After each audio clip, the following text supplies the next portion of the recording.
नमस्कार दोस्तों।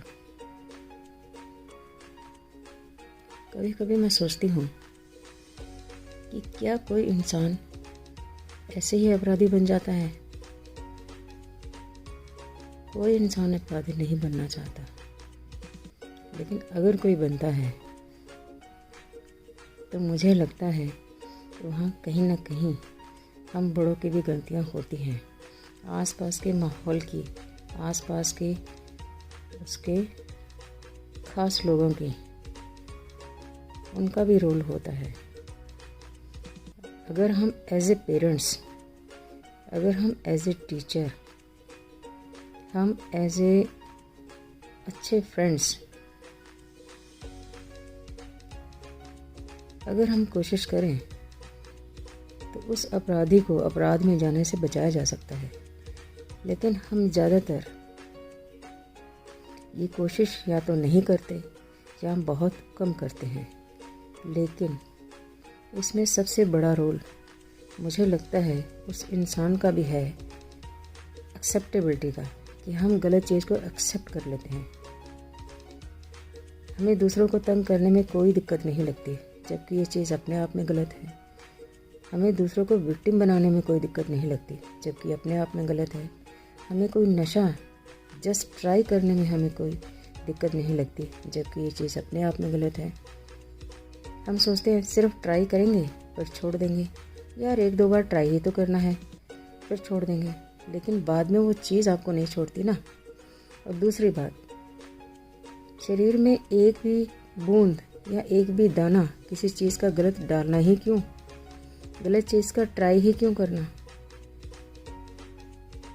अगर हम ट्राई कर रहे हैं, इट मीन्स कि हमें उस चीज़ की एक्सेप्टेबिलिटी हो गई है, हमारी सोच गलत डायरेक्शन में जा रही है या जा चुकी है या चली जाएगी, तो ट्राई क्यों करना। ट्राई करना ही है तो अच्छी चीज़ों को ट्राई करो, योग को ट्राई करो, हेल्थ को अच्छा रखने का ट्राई करो, बड़ों की बात सुनने का ट्राई करो, अच्छी पढ़ाई करने का ट्राई करो, अच्छी चीज़ें सीखने का ट्राई करो। नशा करना ही है तो अपनी बॉडी की एक्सरसाइज करने का नशा ट्राई करो, योग करो। ज़रूरत से ज़्यादा जिम करना भी अपने आप में बॉडी के लिए नुकसान है। हमेशा अपनी बॉडी के कैपेसिटीज़ को ध्यान में रख के, उसकी योग्यता को ध्यान में रख के, उसकी दिक्कत ना दिक्कत को ध्यान में रख के तभी हमें जिम भी करना चाहिए। योग में भी यही सिखाया जाता है कि अपनी बॉडी की दिक्कतों को ध्यान में रख के, उसकी कैपेसिटी को ध्यान में रख के एक्सरसाइज करो, ना कि हद से ज़्यादा एक्सरसाइज करके बॉडी को दिक्कत में डाल दो। बॉडी दिक्कत में ना जाए उस हिसाब से हमें एक्सरसाइज करनी है। कोई भी एक्सरसाइज हम जब शुरू करते हैं, शुरू में बॉडी को दिक्कत होती है, लेकिन बहुत हमें कम से स्टार्ट करना होता है, बहुत धीरे से स्टार्ट करना होता है। धीरे धीरे बॉडी की कैपेसिटी जब हम समझ लेते हैं, उसकी या कैपेसिटी बढ़ने लगती है या हमें लगता है बॉडी को कोई दिक्कत नहीं हो रही, फिर हम एक्सरसाइज बढ़ाते हैं। लेकिन बिना सोचे हम जिम, बिना सोचे हम योग जब ज़्यादा कर लेते हैं या गलत कर लेते हैं तो हमारी बॉडी को नुकसान होगा ही। तो क्या अच्छा नहीं है इन चीज़ों को समझ के तब करना, विवेक से करना, आराम से पेशेंस से करना, आराम से पेशेंस से समझ के करना। तो कोई भी अपराधी जब बनता है तो शुरुआत में अपराधी नहीं होता। उसका भी मन करता है कि मैं कुछ अच्छा करूं, मुझे भी अप्रिशिएट किया जाए, मैं कुछ अच्छा डॉक्टर बनूं, इंजीनियर बनूं, कुछ अच्छा बनूं, कुछ बड़ी पोस्ट पे जाऊं। उसकी भी इच्छाएं होती हैं, मेरे पास भी पैसा हो, मेरे माँ बाप मुझे अप्रिशिएट करें, मेरे घर वाले मुझे अप्रिशिएट करें, मेरे बहन भाई यार दोस्त मुझे अप्रिशिएट करें। लेकिन उसको समझ ही नहीं आता कि क्या सही है क्या गलत। तो क्या यहाँ हमारे समाज का, हमारे टीचरों का या टीचर्स का, हमारे माँ बाप का, हमारे बहन भाइयों का, हमारे बड़ों का, हमारे यारों दोस्तों का क्या एक रोल नहीं आता कि हम उसको अच्छी डायरेक्शन दें, ना कि गलत डायरेक्शन दें। माँ बाप कहते हैं हमारे पास काम बहुत है, हमें टाइम नहीं है बच्चों के लिए। नौकरी करने वाले माँ बाप खासकर यही कहते हैं कि हमारे पास बच्चों के लिए टाइम नहीं होता। घर में काम करने वाले माँ या बाप जो भी घर में हैं वो भी यही कहते हैं कि घर में काम बहुत होते हैं, हमें बच्चों के लिए टाइम नहीं होता। पर क्या सारे कामों के साथ बच्चों के लिए कुछ टाइम निकालना ज़रूरी नहीं? सब कुछ हम बच्चों के लिए तो करते हैं, तो फिर बच्चों के लिए ही टाइम नहीं? तो कहीं ना कहीं हमारे रूटीन में गड़बड़ होती है, जिस वजह से हम लोग बच्चों के लिए टाइम नहीं निकाल पाते। जबकि काम तो ज़रूरी है ही, बच्चे उससे भी ज़्यादा ज़रूरी हैं।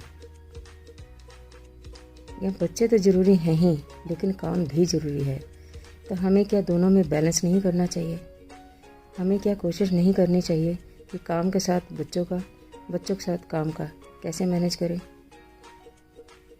कुछ टाइम बच्चों के लिए दिन के रूटीन में हमें सेट करना चाहिए कि ये टाइम बच्चों का, सिर्फ बच्चों का और किसी का नहीं।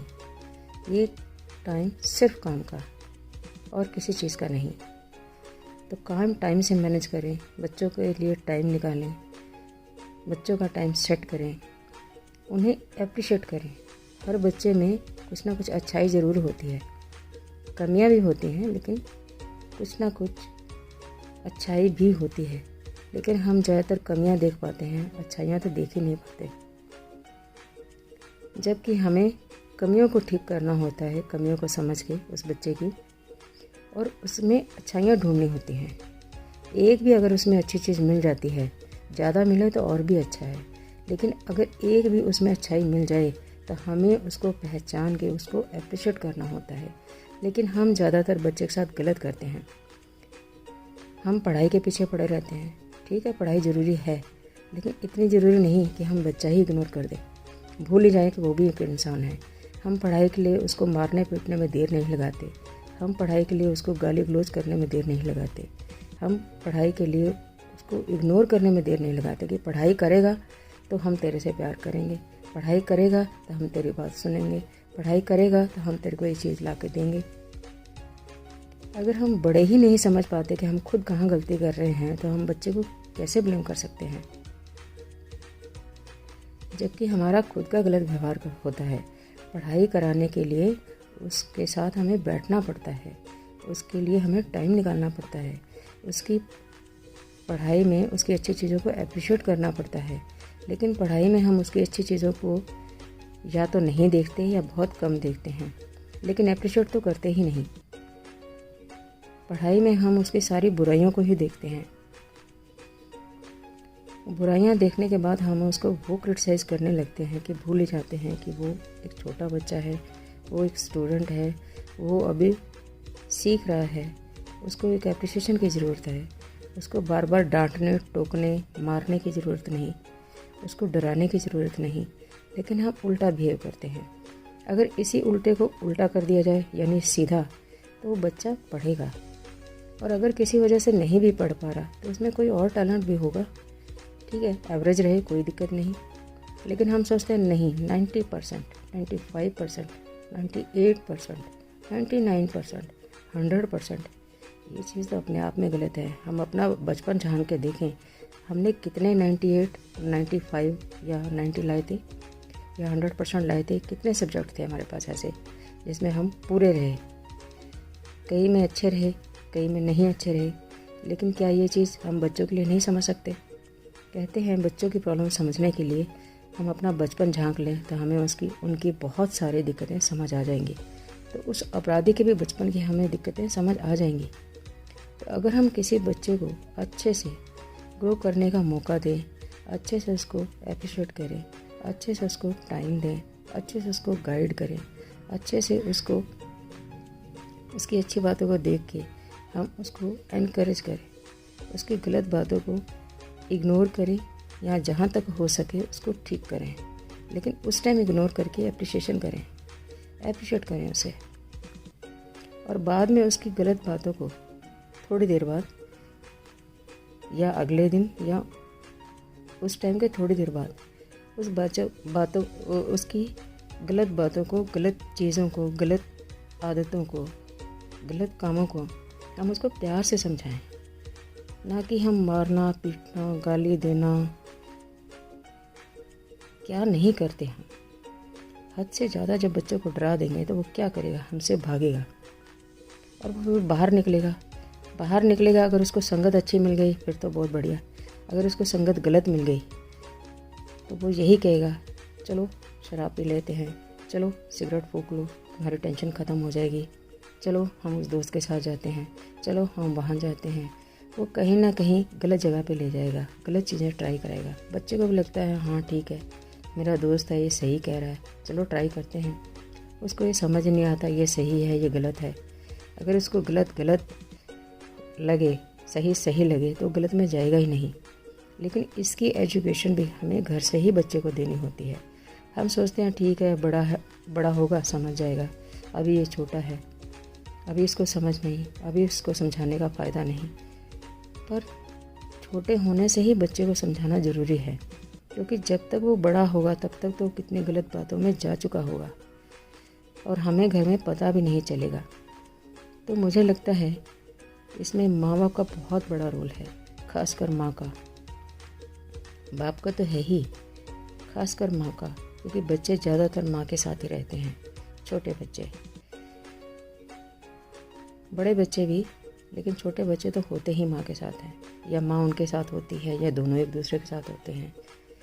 तो कोशिश यही करनी चाहिए कि छोटे में उसको समझाएं कि ये सही है ये गलत है, घर में ये सही है ये गलत है, बाहर ये सही है ये गलत है, आपके लिए ये सही है ये गलत है। कोई गलत आपसे कहे काम करने के लिए तो आपने गलत नहीं करना। कुछ आपके साथ गलत हो, आप बेखौफ बिना डर के आप मुझे अपनी बात बता सकते हैं, आप अपनी बात पापा को कह सकते हैं, नहीं तो हम दोनों को कह सकते हैं, लेकिन कह सकते हैं, डरे नहीं, हम आपके साथ कुछ गलत नहीं करेंगे।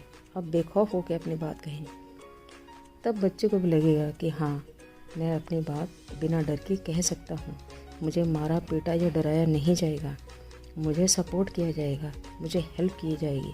लेकिन ये सारी बातें हमें उसे समझानी पड़ेंगी, तभी उसको पता चलेगा। अगर हम समझाएंगे नहीं वो समझ ही नहीं पाएगा, क्योंकि उसकी खुद की सोच बहुत छोटी है और हमने उसको समझाया नहीं तो वो कहाँ से समझेगा कि मैं कौन सी बात घर में कहूँ, कौन सी नहीं कहूँ, कौन सी बाहर यारों दोस्तों से कहूँ, कौन सी नहीं कहूँ। तो सबसे अच्छा टीचर बच्चे के लिए हम ही बन सकते हैं। माँ बाप दोनों बने तो बहुत अच्छी बात है, बाप बने तो बहुत अच्छी बात है, माँ बने तो बहुत अच्छी बात है, पर मुझे लगता है दोनों का बच्चे के लिए हमारा टीचर होना बहुत ज़रूरी है, बहुत ज़रूरी है। इस बारे में हमारी राय एक हो तो बहुत अच्छा है, लेकिन एक राय अच्छी वाली जो एक्चुअली सही है, वो वाली राय हम बच्चे के लिए एक रखें। यानी अगर बाप कह रहा है ये चीज़ गलत है, तो अगर माँ को लगता है ये चीज़ वाकई ही गलत है तो उसको गलत कहे। अगर माँ कह रही है कि ये चीज़ अच्छी है, तो चीज़ अगर वाकई में ही अच्छी है तो बाप को भी उस चीज़ को सपोर्ट करना चाहिए कि हाँ ये चीज़ अच्छी है। यानी जो वाकई में सही और गलत है उसको बच्चे को वाकई में सही और गलत में हम माँ बाप की राय एक होनी चाहिए। अगर बाप कुछ कह रहा है माँ कुछ कह रही है, या माँ कुछ कह रही है बाप कुछ कह रहा है कि ये सही है ये गलत है, ये गलत है ये सही है, तो बच्चा कंफ्यूज हो जाएगा। इसलिए हम दोनों को अपने आप को पहले एजुकेट करने की ज़रूरत है कि क्या सही होता है असल में और क्या गलत होता है असल में। उसमें एक राय रखें, आपस में डिस्कस करें और फिर बच्चे के लिए एक राय बनाएं। उसको असल में एक राय वाली अच्छी समझ दें, ताकि बच्चा कंफ्यूज ना हो कि माँ कुछ कह रहा है तो बाप कुछ कह रहा है, बाहर कुछ कह रहे हैं और घर वाले कुछ कह रहे हैं। ये नहीं होना चाहिए। बच्चे का दिमाग बहुत नाजुक होता है, बहुत छोटी समझ होती है, बहुत कंफ्यूज होता है वो बच्चा। इसलिए उसको सही राय देना बहुत ज़रूरी है, ताकि उसके कन्फ्यूज़न्स ख़त्म हों, ना कि उसके कन्फ्यूज़न्स और बढ़ जाएं। तो यहाँ पे मुझे लगता है कोई भी अपराधी शुरू में अपराधी नहीं होता। हम उसको जब सही गलत राय का बताएंगे, सही गलत सोच का बताएंगे, सही गलत समाज, सही गलत चीज़ें, सही गलत एजुकेशन के बारे में बताएंगे, सही गलत आदतों के बारे में बताएंगे, तो बच्चों को अपने आप चीज़ें सही समझ आएंगी। तो वो धीरे धीरे हर दिन उस चीज़ के साथ उसकी अच्छी आदतें बन जाएंगी। उसको अच्छी आदतों में डालें, ना कि गलत कर रहा है तो आप कह रहे चलो कोई नहीं अभी तो बच्चा है, या हम खुद ही गलत करें कि बच्चा हमें देख के गलत सीख जाए। जितना हम बच्चे को सिखाते हैं उससे ज़्यादा वो हमें देख के सीखता है। इसलिए हमें उसका रोल मॉडल बनना चाहिए, ना कि वो रोल मॉडल कहीं बाहर वाले किसी को बनाए या बाहर किसी को ढूंढे। अगर हम उसका रोल मॉडल अच्छा बन जाएंगे, उसको बाहर कहीं अच्छे रोल मॉडल की ज़रूरत ही नहीं पड़ेगी। तो बाहर वो किसी अच्छे या गलत रोल मॉडल को ढूंढेगा ही नहीं। हम माँ बाप उसके लिए अच्छा रोल मॉडल बने। सबसे अच्छी तो मुझे लगता है माँ उसके लिए अच्छी रोल मॉडल बन सकती है। ये मेरी लाइफ का एक्सपीरियंस कहता है। बाकी माँ बाप अगर बच्चे के लिए अच्छा रोल मॉडल या अच्छे रोल मॉडल बन जाएं तो इससे अच्छी कोई बात नहीं। एक बच्चे के लिए माँ बाप उसके भगवान होते हैं, लेकिन ये चीज़ भी हमें बच्चों को समझाना बहुत ज़रूरी है। नहीं समझाएंगे तो उसको नहीं पता चलेगा। तो हर चीज़ जो हमारे मन में होती है बच्चे के लिए और बच्चे के मन में होती है हमारे लिए, हमें उसको समझाना बहुत ज़रूरी है, क्योंकि दोनों रोल हमें ही प्ले करने पड़ेंगे और कोई चारा ही नहीं, क्योंकि बच्चे की सोच बहुत छोटी होती है। तो क्यों नहीं जो बच्चे के मन में हमारे प्रति राय है या हमारे मन में बच्चे के प्रति राय है, दोनों रायों का इजहार, दोनों रायों का बताना हम ही बच्चे के लिए करें और बच्चे को भी पूरा मौका दें कि वो अपनी बात हमारे बारे में कह सके, आसपास के बारे में कह सके, अपने विचार हमारे बारे में शेयर कर सके। लेकिन वो तभी होगा जब हम उसके आसपास का डर अपने प्रति ख़त्म करेंगे। अपने प्रति तो ख़त्म करना ही है, उसके आसपास के सारे डरों को भी ख़त्म करना है। तभी वो बच्चा फ्री फील करेगा और अपनी बात हमसे कह सकेगा। नहीं तो वो हमेशा डरता रहेगा तो वो बात अपनी कह ही नहीं सकेगा। और जब बच्चे को हम डरा के पालते हैं, एक फ्री माहौल में नहीं पालते, तो बच्चे का हार्ट, दिमाग, शरीर भी वीक ही बनता है, अच्छा नहीं बनता। उसकी आत्मा तो बिल्कुल नहीं पनप पाती। उसकी आत्मा तभी पनप पाएगी जब हम उसको फ्री माहौल देंगे, क्योंकि हमारी आत्मा एक फ्री माहौल में रहने की आदी होती है या फ्री माहौल उसको चाहिए होता है। अगर हम उसकी आत्मा को सफोकेट कर देंगे, दबा के रखेंगे, डरा के रखेंगे, तो उसका शरीर, दिमाग, दिल बिल्कुल नहीं पनप पाएगा, अच्छे से नहीं बढ़ पाएगा, क्योंकि हमने उसकी आत्मा को ही फ्री नहीं छोड़ा। तो वो उसकी आत्मा, उसके शरीर, दिल, दिमाग के लिए कहाँ अच्छे से काम कर पाएगी। तो सबसे अच्छा तरीका है हम उसके आसपास के डरों को ख़त्म करें, उसको डराना बंद करें। कोई भी इंसान पहले दिन से अपराधी नहीं होता। हमारे आसपास वालों का बहुत बड़ा रोल होता है उसको खराब में जाने देने के लिए, या उससे हम अनभिज्ञ रहते हैं, उससे हम बिल्कुल अनजान रहते हैं कि वो बाहर क्या कर रहा है क्या नहीं, घर में क्या कर रहा है क्या नहीं, क्योंकि हम या तो अपनी नौकरियों में बिज़ी हैं या अपनी गृहस्थी के कामों में बिज़ी हैं या अपने यारों दोस्तों में बिज़ी हैं या अपने मोबाइलों में बिज़ी हैं, कहीं बिज़ी हैं। हम कितना टाइम वेस्ट करते हैं हम खुद नहीं जानते, और बच्चे के लिए हम कहते हैं कि हमारे पास टाइम नहीं। अगर 1, 2, 3 घंटे हम अपने बच्चे के लिए डेली निकालें, उसकी बाकी रिक्वायरमेंट्स के बाद, बाकी उसकी रिक्वायरमेंट्स पूरी करने के बाद अलग से 1, 2, 3 घंटे उसके लिए अगर हम हर रोज़ निकालें, नहीं तो कम से कम 1 घंटा तो निकालें जो सिर्फ उसके लिए हो, सिर्फ उसके लिए और किसी के लिए नहीं, खुद के लिए भी नहीं, मोबाइल के लिए तो बिल्कुल नहीं। दूसरों का फ़ोन भी आए, बहुत ज़रूरी जब तक ना हो तो उसको भी हम शॉर्ट में कह सकते हैं कि ठीक है मैं बाद में बात करती हूँ या बाद में बात करता हूँ।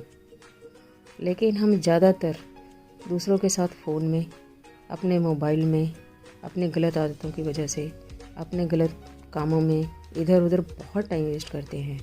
अगर हम अपने टाइम का वेस्टेज बचा लें तो हमें अपने बच्चों के लिए टाइम निकालने में दिक्कत नहीं आएगी। बच्चे के लिए, अपने बच्चे के लिए 24 घंटे हर मोमेंट उसके लिए रखें। उसको कहें कि आप किसी भी टाइम, रात को 2 बजे भी,